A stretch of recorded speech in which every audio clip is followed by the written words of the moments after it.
कोनों में चीतों को बसाए जाने के लिए तापमान, वातावरण और स्थान अनुकूल होने के बावजूद चीते क्यों मर रहे हैं?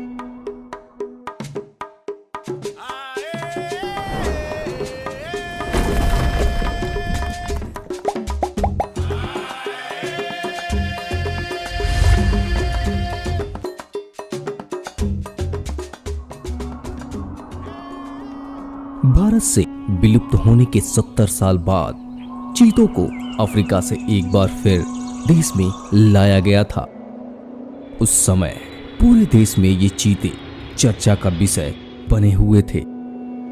हालांकि कोनों में चीतों की लगातार हो रही मौतें कई तरह के सवाल खड़े करती है। चीतों की लगातार हो रही मौत से चीता परियोजना पर खतरा मंडराने लगा है। देश में चीता लगभग विलुप्त होते ही जा रहे हैं। चीतों को फिर से बसाए जाने के उद्देश्य से ही कोनो नेशनल पार्क में दक्षिण अफ्रीका तथा नामीबिया से चीतों को लाया गया था। लेकिन चीतों की लगातार हो रही मौत से अधिकारी चिंता में पड़ गए हैं। बता दें कि प्रोजेक्ट चीता के तहत कुल 20 चीतों को 2 ग्रुप में दक्षिण अफ्रीका तथा नामीबिया से कोनो नेशनल पार्क में लाया गया था। पहला ग्रुप सितंबर 2022 में और दूसरा ग्रुप फरवरी 2023 में आया था।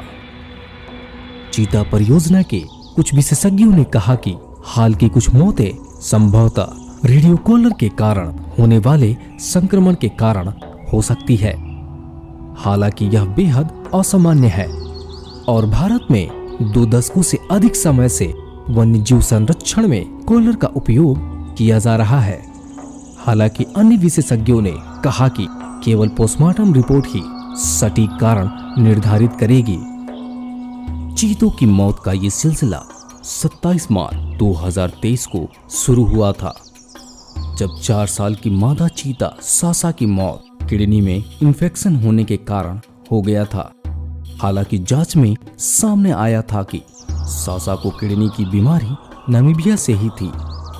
हालांकि कुछ एक्सपर्ट्स का चीतों की मौत को लेकर कुछ और ही कहना है। ये कॉलर टाइगर के थे, मगर चीतों को लगा दिए गए, क्योंकि जानकारों का मानना है कि टाइगर के लिए तैयार कॉलर चीतों को लगा दिए गए, जिससे उनकी गर्दन छिल रही है और इन्फेक्शन हो रहा है। दक्षिण अफ्रीकी चीता विशेषज्ञ विंसेंट वैन डेर मेरवे ने कहा कि गीली स्थिति के कारण रेडियो कॉलर संक्रमण पैदा कर रहे हैं और संभवतः यही चीतों की मौत का कारण है। इसका एक उदाहरण कोनो नेशनल पार्क में दक्षिण अफ्रीकी चीते सूरज की मौत की वजह रेडियो कॉलर मानी जा रही है। नर चीता सूरज के रेडियो कॉलर को हटाने पर उसके गर्दन के नीचे संक्रमण पाया गया था। मानसून में लगातार नमी और घाव सूख नहीं पाने से उसमें कीड़े लग गए थे। सूरज 8वां चीता है जिसकी कोनों में मौत हुई है। दावा है कि इसके पहले तेजस चीते में भी गर्दन में ऐसा ही इन्फेक्शन मिला था। कोनो नेशनल पार्क में मृत तेजस और सूरज की पोस्टमार्टम रिपोर्ट और दक्षिणी अफ्रीकी एक्सपर्ट से हुई बातचीत के बाद चीता प्रोजेक्ट से जुड़े अफसर इस निष्कर्ष पे पहुंचे हैं तथा उनका मानना है कि दोनों चीते सिप्टिसीमिया के शिकार हुए हैं। सिप्टिसीमिया एक तरह का ब्लड इन्फेक्शन है। इसमें खून में जहर बनने लगता है। कुछ विशेषज्ञ इन मौतों का कारण चीतों को लगाए गए घटिया रेडियो कॉलर को मानते हैं। कई विशेषज्ञ इस कॉलर में लगे बेल्ट की गुणवत्ता को लेकर सवाल उठा रहे हैं। इसके संबंध में आर श्रीनिवास मूर्ति, सेना निवृत्त IAAF ने कहा, पन्ना में हमें इस तरह की स्थिति का सामना करना पड़ा था, लेकिन हमारी मॉनिटरिंग 24 घंटे थी। यहाँ मॉनिटरिंग का रूटीन क्या था इसके बारे में मुझे पता नहीं। अगर बेल्ट सिंथेटिक मटेरियल का है तो उसे फौरन चमड़े से रिप्लेस करना चाहिए, क्योंकि इन्फेक्शन होने से वो खुजली करते हैं। कभी मौसम में नमी हो, बारिश हो तो इसकी वजह से वो खुद को बहुत असहज महसूस करते हैं और खुद को ज़्यादा घाव भी पहुंचा लेते हैं। और टाइगर में भी मैगेट हुआ था, लेकिन हमने मॉनिटरिंग की वजह से मौत नहीं होने दिया। चीता परियोजना से जुड़े इंटरनेशनल एक्सपर्ट्स ने दावा किया है कि अफ्रीका की सर्दियों के आदि चीतों की फर की मोटी परत विकसित होने की प्राकृतिक प्रक्रिया भारत की नमी युक्त और गर्म मौसमी परिस्थितियों में उनके लिए प्राणघातक साबित हो रही है। एक्सपर्ट्स ने चीतों के फर को काटने की सलाह दी है ताकि उन्हें प्राणघातक संक्रमण और मौत से बचाया जा सके। विशेषज्ञों ने कहा कि फर की मोटी परत परजीवियों और नमी से होने वाले त्वचा रोगों के लिए आदर्श परिस्थिति है। इसके साथ मक्खी का हमला संक्रमण को बढ़ाता है और त्वचा के स्वास्थ्य के लिए विपरीत परिस्थिति पैदा करता है। उन्होंने कहा कि जब चीते अपनी जान के बल पर बैठते हैं तो संक्रमित लिक्विड फैलकर रीढ़ की हड्डी तक पहुंच सकता है। प्रोजेक्ट से जुड़े एक अधिकारी ने बताया कि सभी चीतों की त्वचा पर घने बाल विकसित नहीं हुए हैं। उन्होंने कहा कि कुछ चीतों के लंबे बाल नहीं हैं और उन्हें ऐसी समस्या का सामना करना नहीं पड़ा है। इसलिए प्राकृतिक चयन के सिद्धांत के तहत सबसे सेहतमंद चीते और उनके शावक भारतीय परिस्थितियों में फलेंगे फूलेंगे। चीता परियोजना संचालन समिति के प्रमुख राजेश गोपाल ने कहा, यह बेहद ही असामान्य है। मैंने भी इसे पहली बार देखा। यह चिंता का कारण है और हमने मध्य प्रदेश के वन्य कर्मियों को सभी चीतों की जांच करने का निर्देश दिया है। यह संभव है कि रेडियो कॉलर के इस्तेमाल से असामान्य व्यवहार, उमस भरा मौसम संक्रमण का कारण बन सकता है। हम भारत में लगभग 25 वर्षों से वन्यजीव संरक्षण में कॉलर का इस्तेमाल कर रहे हैं। मैंने कभी ऐसी घटना नहीं देखी है। हमारे पास इन दिनों अच्छे स्मार्ट कॉलर उपलब्ध हैं। फिर भी अगर कोई ऐसी घटना हो रही है तो हमें इसके निर्माताओं के ध्यान में लाना होगा। सरकारी अधिकारियों ने भी स्वीकार किया कि अफ्रीकी विशेषज्ञों ने भी ऐसी स्थिति की आशा नहीं की थी। हालांकि एनटीसीए ने एक प्रेस रिलीज के जरिए कहा है, मीडिया में ऐसी रिपोर्टें हैं जिनमें चीतों की मौत के लिए उनके रेडियो कॉलर आदि सहित अन्य कारणों को जिम्मेदार ठहराया गया है। ऐसी रिपोर्ट किसी वैज्ञानिक प्रमाण पर आधारित नहीं है, बल्कि अटकलें और अफवाहें हैं। कुनू के सभी चीतों के पास अफ्रीकी वन्यजीव ट्रैकिंग रेडियो कॉलर है। उत्तर प्रदेश के वन्य मंत्री विजय शाह मान रहे हैं कि चीता प्रोजेक्ट पर देश और विदेश के एक्सपर्ट्स की मदद ली जा रही है। बहुत कुछ जो हो रहा है वो जानवरों में होता है और यह स्वाभाविक है। कुछ एक्सपर्ट्स का कहना है कि चीतों को दवा देने के लिए भागने, पकड़ने और बाड़ों में वापस लाने से तनाव और मौत का जोखिम हो सकता है, जिससे चीतों की अपने नए घर में संतुलन बनाने की प्रक्रिया प्रभावित हो सकती है। कई एक्सपर्ट्स का यह भी कहना है कि भारत में दूसरे जंगलों से लाए गए चीतों को शिकार के लिए तेंदुओं से संघर्ष करना पड़ रहा है। ऐसे में अफ्रीकी और नाम्बियाई चीते भारतीय आवास के मुताबिक खुद को ढालने में संघर्ष कर रहे हैं। कुछ चीते एक दूसरे से लड़ते भी रहते हैं। इस वजह से उन्हें गहरे जख्म मिल जाते हैं। अब घटनाएं कई हो चुकी हैं, लेकिन अभी भी वन्य विभाग के पास कोई स्पष्ट कारण नहीं है। इस दावे को खारिज करते हुए सरकार का बयान सामने आया। पर्यावरण मंत्रालय ने कहा कि चीता परियोजना का सहयोग करने के लिए कई कदमों की योजना बनाई गई है, जिसमें बचाव, पुनर्वास, निर्माण सुविधाओं के साथ चीता अनुसंधान केंद्र की स्थापना भी शामिल है। बयान में कहा गया, नामीबिया और दक्षिण अफ्रीका से लाए गए 20 वयस्क चीतों में से 5 वयस्क चीतों की मौत की सूचना मिली है। प्रारंभिक विश्लेषण के अनुसार सभी मौत प्राकृतिक कारणों से हुई है। मीडिया में ऐसी खबरें आई हैं जिनमें चीता की मौत के लिए रेडियो कॉलर आदि को जिम्मेदार ठहराया गया है। ऐसी खबरें किसी वैज्ञानिक प्रमाण पर आधारित नहीं है, बल्कि अटकलों और अफवाहों पर आधारित है।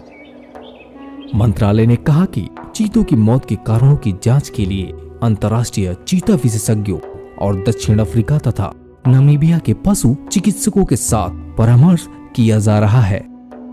बयान में ये भी कहा गया कि परियोजना के निगरानी प्रोटोकॉल, सुरक्षा उपाय, प्रबंधकीय सूचना, पशु चिकित्सा सुविधाएं, प्रशिक्षण और क्षमता निर्माण पहलुओं की भी स्वतंत्र राष्ट्रीय विशेषज्ञ द्वारा समीक्षा की जा रही है।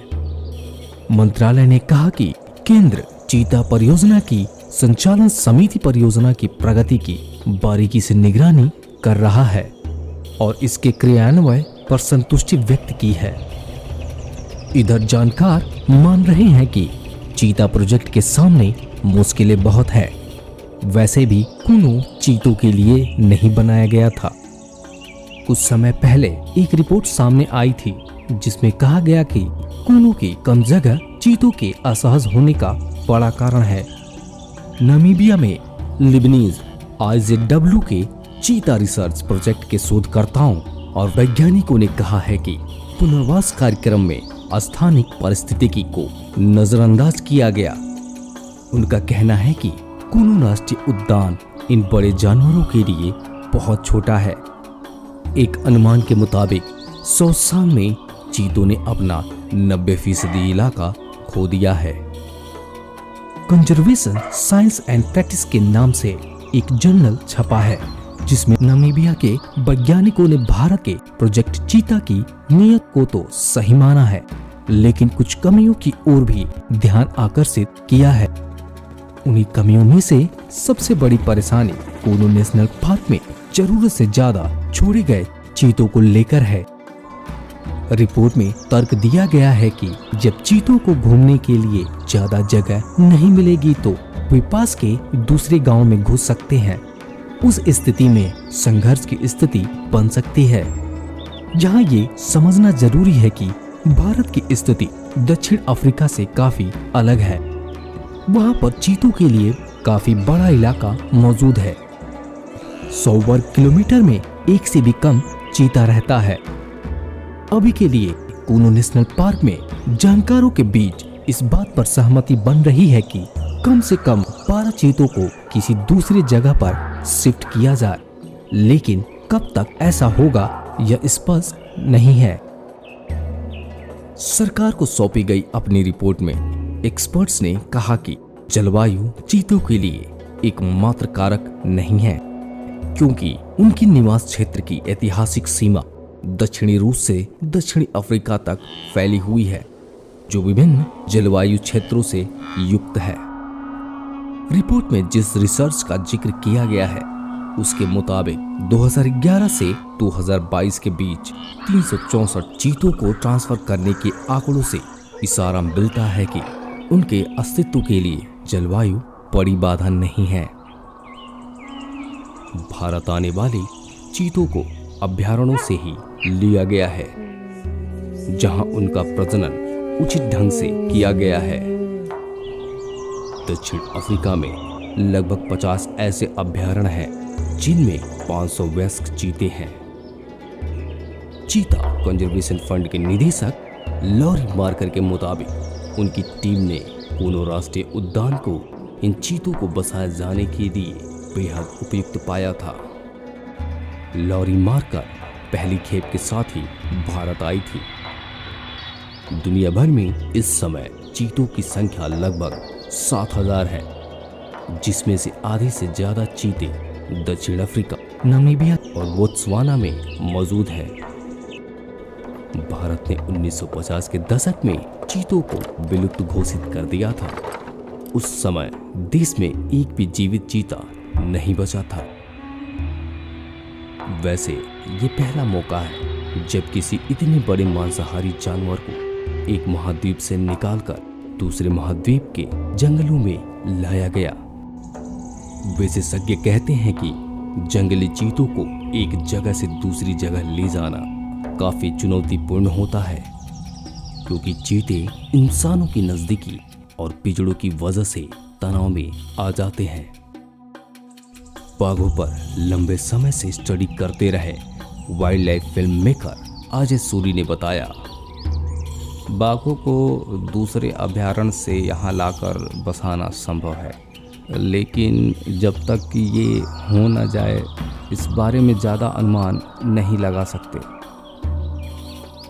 इसके अलावा नामिया से लाई गई मादा चीता ज्वाला ने 4 शावकों को जन्म दिया था, जिसमें से 23 मई को एक और 25 मई को 2 शावकों की मौत हो गई। वही केंद्रीय वन्य और जलवायु परिवर्तन मंत्री भूपेंद्र यादव ने कहा, हम विशेषज्ञों के संपर्क में हैं, जिसमें अंतर्राष्ट्रीय विशेषज्ञ भी शामिल है। हमारी टीम वहां का दौरा करेगी। चीते कूनो नेशनल पार्क में ही रहेंगे। मुझे उम्मीद है कि परियोजना सफल होगी। बता दें कि कूनो में पेट्रोलिंग बढ़ाने के लिए चीता स्टीयरिंग कमेटी की वर्चुअल बैठक भी हुई। इसमें कूनो में पेट्रोलिंग बढ़ाने का निर्णय लिया गया। बैठक में पार्क के 60 किलोमीटर के दायरे के हर गांव में कंट्रोल रूम बनाने की जरूरत बताई गई, ताकि कंट्रोल रूम में गांव का कोई भी व्यक्ति चीतों के संबंध में कोई भी जानकारी दे सके। वहीं पार्क प्रबंधन ने आपात बैठक कर सभी चीतों की मॉनिटरिंग के लिए सभी चीतों की मॉनिटरिंग टीम को दूरबीन दी है। साथ ही यह निर्देश भी दिए हैं कि इनमें से कोई भी इन्फेक्शन दिखे तो तत्काल डॉक्टर्स को बताएं। WII के सदस्यों को अंदर के चीतों के साथ ही बाहर के चीतों पर भी नजर रखने और इस तरह के इन्फेक्शन पर जानकारी देने के लिए कहा गया है। साथ ही तय किया गया है कि सभी चीतों का परीक्षण किया जाए। जिनमें इन्फेक्शन हो उन्हें इन्फेक्शन खत्म करने के लिए इंजेक्शन दे। कूनो में चीतों की मौत को लेकर लगातार सवाल उठ रहे हैं। इन मामलों ने सुप्रीम कोर्ट का भी ध्यान आकर्षित किया। सुप्रीम कोर्ट ने 20 जुलाई को कहा था कि कूनो नेशनल पार्क में 1 साल से भी कम समय में 8 चीतों की मौत हो जाना एक सही तस्वीर पेश नहीं करता है। सुप्रीम कोर्ट ने केंद्र से इसे प्रतिष्ठा का मुद्दा नहीं बनाने और इन वन्य जीवों को अन्य अभयारण्यों में भेजने की संभावना तलाशने को कहा था। 31 जुलाई 2023 को इस मामले में केंद्रीय पर्यावरण और नेशनल टाइगर कंजर्वेशन अथॉरिटी ने सुप्रीम कोर्ट में हलफनामा दाखिल किया। इसमें कूनो में हो रही चीतों की मौत की वजह बताई गई है। हलफनामे में कहा गया है कि कूनो में चीतों की मौत की वजह प्राकृतिक है। किसी भी चीते की जान अप्राकृतिक वजह से नहीं गई है। हलफनामे के मुताबिक किसी भी चीते की मौत कहीं फंसने, शिकार किए जाने, जहर देने, करंट लगने या सड़क पर किसी हादसे की वजह से नहीं हुई है।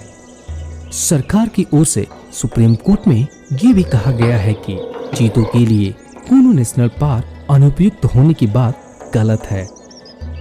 पर्यावरण मंत्रालय ने कहा कि चीता परियोजना अभी भी प्रगति पर है और 1 साल के भीतर इसकी सफलता या विफलता का आकलन करना जल्दबाजी होगा। इसने कहा कि पिछले 10 महीनों में चीता प्रबंधन, निगरानी और सुरक्षा के संबंध में महत्वपूर्ण जानकारी मिली है। बयान में कहा गया कि मंत्रालय परियोजना की दीर्घकालिक सफलता के बारे में आशावादी है और इस स्तर पर अटकलें नहीं लगाने का आग्रह करता है। बयान में कहा गया कि परियोजना के लिए विचार किए जा रहे हैं। नए कदमों के तहत अतिरिक्त वन्य क्षेत्रों को कूनो राष्ट्रीय उद्यान के प्रशासनिक नियंत्रण में लाया जाएगा। मंत्रालय ने कहा कि अतिरिक्त फ्रंटलाइन स्टाफ की तैनाती की जाएगी। मंत्रालय के एक बयान में यह भी कहा गया कि मध्य प्रदेश के गांधी सागर वन्य जीव अभयारण्य में चीतों के लिए एक दूसरे रहवास की परिकल्पना की गई है। 17 सितंबर 2022 को प्रधानमंत्री नरेंद्र मोदी ने अपने जन्मदिवस पर नामीबिया से लाए गए 8 चीतों को कूनो नेशनल पार्क में रिलीज किया था। वहीं 18 फरवरी 2023 को साउथ अफ्रीका से 12 और चीतों को लाकर कूनो में छोड़ा गया था। यानी कुल मिलाकर दक्षिण अफ्रीका तथा नामीबिया से 20 चीते लाए गए। इसके 6 महीने बाद मार्च 2023 से ही चीतों की मौत का सिलसिला शुरू हो गया। भारत में चीतों के पुनर्वास के प्रयासों को इन चीतों की एक के बाद एक हो रही मौतों के कारण बड़े पैमाने पर बाधाओं का सामना करना पड़ रहा है। सवाल अभी और भी हैं। कूनो नेशनल पार्क में कब, कैसे और कितने चीतों की मौत हो चुकी है और वो कौन से कारण है जो चीतों के जीवित रहने में सबसे बड़ी चुनौती साबित हो रहे हैं, जानेंगे द लास्ट ऑफ चीता के अगले भाग में।